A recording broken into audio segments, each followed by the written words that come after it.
Howdy Om friends and namaste. My name is Kelly.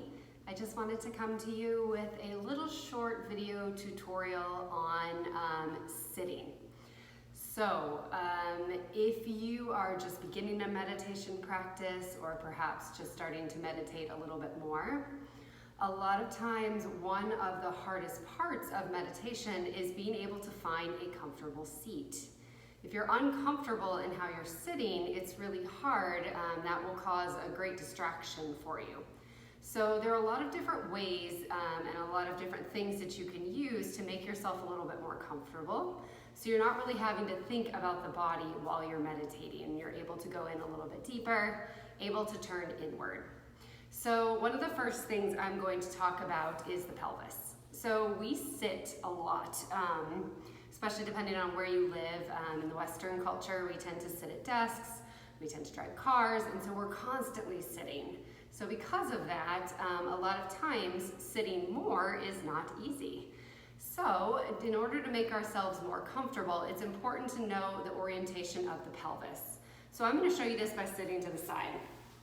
So what a lot of us do, and I do this in my own body, so it might make it easier for you to see, is that we tend to tuck our tailbone underneath us. So this is called a posterior tilt.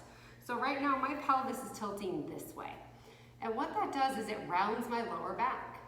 So if I try to sit like this for long periods of time, I'm really gonna feel this in the lower back, which is like the last place that you wanna feel it when you're trying to sit for long periods of time. So what we need to find, and what oftentimes fixes this for almost everyone, is that we need to be able to find an anterior tilt of the pelvis. So this is where we can get the tailbone kind of sticking out behind us a little bit. We're rolling forward. We've got now a lengthened spine here. We've taken that round out of the back and we've taken that pressure out of the lower back. Now this isn't necessarily easy for everyone to do, because to do this you have to hold a little bit of strength. So there's ways that we can actually prop our pelvis up to do this for us. So finding some props. You've got blocks, blankets, pillows, or yoga bolsters. Any of these things can work. Basically, we just want to elevate the hips. So I'm going to show you from the side first, because I think it's a little easier to visualize. And I will just hold onto my yoga bolster here. But remember, cushions work just as well. And all I want to do is elevate the hips. So I want to lift my hips up on this bolster. And my legs stay out in front of me. Now this first seated position I'm showing you are variations of Sukhasana or Siddhasana. I'll show you the differences between the two, because very few of us can actually sit in full lotus or even half lotus for any amount of time. I will also show you how to sit in hero's pose more towards the end. So I've lifted my hips up, and in doing this, now I feel less pressure or less pulling in the lower back, and this is a little bit more supportive for me. Now another thing I like to tell people is, when we sit cross-legged, a lot of times we really tuck our heels in underneath us, and that can cause the blood flow to be restricted to the ankles and the feet, so oftentimes you'll get pins and needles. So the way to fix that is to just walk your heels a little bit farther away from you. So I'm opening my legs up a little bit farther. So my shins are more parallel to the short edge of my mat if I'm sitting on a mat, or just more to the front. So I'm kind of like squaring them off a little bit more. And this is really a true Sukhasana, where the legs are a little bit farther apart. And know that you can always, also, if you need to, have blocks underneath the knees. So this will support the knees here. So if you're feeling it a little bit too much in the hips and the knees are drooping down, just take the blocks and place them, or anything, underneath your knees. Now the more you bring the blocks in, or the closer into your body, the more supportive this will be for your hips and inner groin. So know that you can sit yourself up like this. It's also important throughout your meditation, if you're going to sit like this the entire time, that about halfway through, you'll want to switch the legs to even it out. You'll have one that you prefer in front, but switch it out about halfway through, and know that you can always stretch out your legs during, and shake it out for a moment, and then just come back into your seat, come back into your meditation. It's always okay to make yourself comfortable. So that is Sukhasana with a bolster. So next I'll show you the little variation of that, and that's called Siddhasana. So Siddhasana is a little bit different. It's gonna have a different orientation of the feet. So for this one, I'm just gonna roll up my blanket and sit on it, and I'm gonna turn forward to show you. So in Siddhasana, we're actually going to line our heels up. So my heels here are lined up with the tip of my pelvis, or the tip of my tailbone here, the tip of the pubic bone. So I've got one foot on front of the other, not on top of, but in front of the other, and the heels line up with the center line of my body. So this is considered Siddhasana. And again, this is accessible for some people, sometimes even more so than Sukhasana. I prefer to sit like this. If your knees would be way up, again, you can bring blocks underneath the knees. And you can actually bolster yourself up even a little higher. So if a single cushion isn't enough, know that you can always put a blanket on top of a bolster and lift yourself up even higher.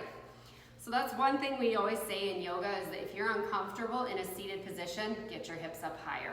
The higher you lift yourself up, a lot of times the more pressure you'll take off, especially the front of the hips, or the psoas. So that'll make it a little bit easier for you to sit.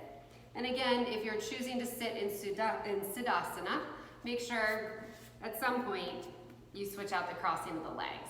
So the other one is in front. Again, the heels lined up with the center line of the body.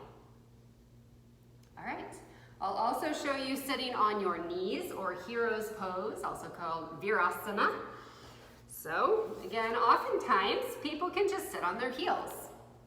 And that's great. Show you from the side as well. If you can do that, that's awesome. But for most of us, sitting like this for an hour would probably be a little bit too much. This also can be challenging if you're tight in the tops of your legs or the quadriceps. So again, employing the blocks or bolsters, cushions in this posture can be very helpful as well.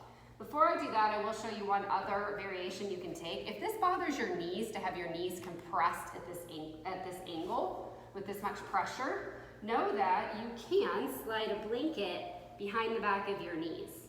And you could also do this with a bolster. You want to make sure it's pretty squishy so that it's comfortable, but a lot of times that'll create a little bit of space there and help you. Or we're going to sit on blocks. So if you sit on one block, you have a choice of whether you want that block to be flat, the long direction, or if you want to turn it to the side. If your hip bones are a little bit wider, you might like it turned to the side. I'll show you that way first.